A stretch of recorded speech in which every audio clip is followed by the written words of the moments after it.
Trata del asambleísta Miguel Moreta, representante de Santo Domingo de los Áchilas por el movimiento Creo. Frente al procesamiento de una ley abiertamente inconstitucional e inconveniente para los intereses del país, no podía quedarme callado. Y es que resulta que la historia latinoamericana está plagada de ejemplos de países que atraen inversiones y de aquellos que ahuyentan o espantan inversiones. Y para desarrollar esta ponencia quiero ceñirme a ejes transversales basados en la Constitución de la República, en la estructura institucional, respecto al Ecuador y las telecomunicaciones en el mundo y este proyecto y su deuda con Ecuador, Ecuador del futuro. La siguiente, por favor. El artículo 261 de la Constitución dice claramente: el Estado central tendrá competencias exclusivas sobre, numeral 10, el espectro radioeléctrico y el régimen general de comunicaciones y telecomunicaciones. Régimen entendido como el conjunto de normas que gobiernan o rigen una cosa o actividad. El Estado central o gobierno central le compete dictar las normas que rigen las telecomunicaciones. La siguiente, por favor. El artículo 313 ya no dice el Estado central, dice el Estado se reserva el derecho a administrar, regular, controlar y gestionar los sectores estratégicos. El Estado es el conjunto de órganos de gobierno de un país. La siguiente, por favor. Por tanto, constitucionalmente, el Estado no comienza y no termina en la cuadra de Carondelet. La siguiente, por favor. Esa es la estructura funcional del Estado ecuatoriano, con la función ejecutiva que hace regulación según el artículo 261, la función legislativa, la función judicial, electoral y la función de transparencia y control social que está estipulada en el artículo 313 de la Constitución. Siguiente, por favor. Lo que ustedes están olvidando decir es que le quieren quitar la fiscalización y el control al pueblo ecuatoriano. No en vano el artículo 204 de la Constitución dice que el pueblo es el mandante y primer fiscalizador del poder público. El inciso segundo dice: la función de transparencia y control social promoverá e impulsará el control de las entidades y organismos del sector público y de las personas naturales o jurídicas del sector privado. Y el tercero dice: la función de transparencia y control social estará conformada por el Consejo de Participación Ciudadana y Control, la Defensoría del Pueblo, la Contraloría General del Estado y las superintendencias. La siguiente, por favor. El 213 define qué hacen las superintendencias. ¿Qué son? Dice: las superintendencias son organismos técnicos de vigilancia, de auditoría, de intervención y control. Las superintendentas o los superintendentes serán nombrados por el Consejo de Participación Ciudadana y Control Social. La siguiente, por favor. Esa es la estructura institucional que tenemos. El presidente de la República designando al ministro de Telecomunicaciones y a su vez, al gerente de CNT. En cambio, la función de transparencia y control social designando al superintendente de telecomunicaciones a propuesta interna del presidente de la República. Se guarda alguna transparencia, sin embargo aquí se reniega del pasado y estamos queriendo precisamente regresar al pasado. La siguiente, por favor. La estructura según el proyecto es esta: presidente de la República y un ministro de telecomunicaciones que hará de marioneta para designar al director de la agencia de regulación y también al gerente de la operadora estatal de telecomunicaciones. La siguiente, por favor. Esta misma fue la estructura del pasado, del 72 al 92, que fue cambiada por ese presidente visionario llamado Rodrigo Borja Ceballos en 1992. Sigamos, por favor. Estos son los problemas que pueden ocurrir. En el pasado no se permitió una libre competencia, no se permitió el desarrollo.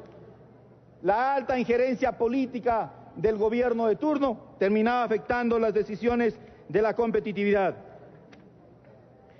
Inexistente independencia en regulación y control fomentó los monopolios estatales. ¿Quién no se acuerda de Yetel, Emetel, Andinatel, uno más que otro, desastrosos en la historia del país? La actual estructura fomenta el desarrollo de las telecomunicaciones, no permite injerencia política, asegura la independencia en control técnico, permite competitividad entre empresas públicas y privadas, los usuarios tienen servicios de telecomunicaciones de calidad y garantiza y fortalece la presencia de Ecuador en el mundo. El proyecto, como lo están planteando, señores, trae al presente la vieja y fracasada estructura institucional, permite alta injerencia política, nula independencia en control técnico, favorece el monopolio estatal, propicia un decremento en la participación de empresas privadas, servicios de telecomunicaciones más costosos, coarta la participación ciudadana y mutila la función de transparencia y control social y debilita la posición del Ecuador en el ámbito mundial. La siguiente, por favor. La Unión Internacional de Telecomunicaciones, UIT, organismo mundial especializado de Naciones Unidas para las tecnologías de la información y la comunicación TIC, en la recomendación 6.5.1 dice: la independencia en la ejecución del control técnico en telecomunicaciones es un atributo indispensable para garantizar su efectividad libre de injerencia ministerial. Que no nos pase, colegas legisladores, lo que ya pasó pues con el Código Orgánico Integral Penal, que nosotros olvidamos, por ejemplo, tratar el tema de los delitos derivados de marcas y propiedad intelectual, y vino una organización que dijo: ratito, señores, ustedes son Estado parte y esto lo tienen que incluir porque son parte de las reglas previamente establecidas. La siguiente, por favor. Hoy se habla del cierre de negociación con la Unión Europea, pero las premisas para la negociación que exige la Comunidad Europea son que el ente regulador y operador público deben tener personalidad jurídica distinta. El ente regulador funcionalmente independiente, operador público. La estructura institucional concebida en el proyecto de ley no da lugar a ninguna independencia entre regulador y operador público, pues ambos son presididos por el ministro de Telecomunicaciones, quien además determina el alcance del accionar del director y el gerente de ambos entes. ¿Y qué le queda debiendo este proyecto de ley al Ecuador del futuro? A nuestros hijos que dicen ser parte de la generación de nativos digitales. Que a nosotros nos cuesta dominar y manejar los dispositivos electrónicos, ellos lo hacen con una rapidez espantosa que casi parecería ser parte de su naturaleza. La ciberseguridad no está contemplada en el texto del proyecto. El combate a la prestación ilícita de servicios de telecomunicaciones o siquiera el mal uso de esos servicios no se trata en este proyecto de ley. Los aspectos que relacionan las telecomunicaciones y el medio ambiente no son tratados en este proyecto de ley. Señores,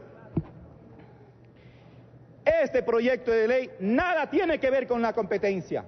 Imagínense ustedes si por castigar la eficiencia dijéramos que etapa que ha cumplido un buen papel, porque más allá de quién haya administrado el municipio, sin importar si han sido ideológicamente comunistas de cafetería o los gamonales del parque industrial, han sabido permanecer con una empresa que ha estado guiada por la eficiencia en la administración, la sustentabilidad de la gestión financiera y la calidad en la prestación de servicios.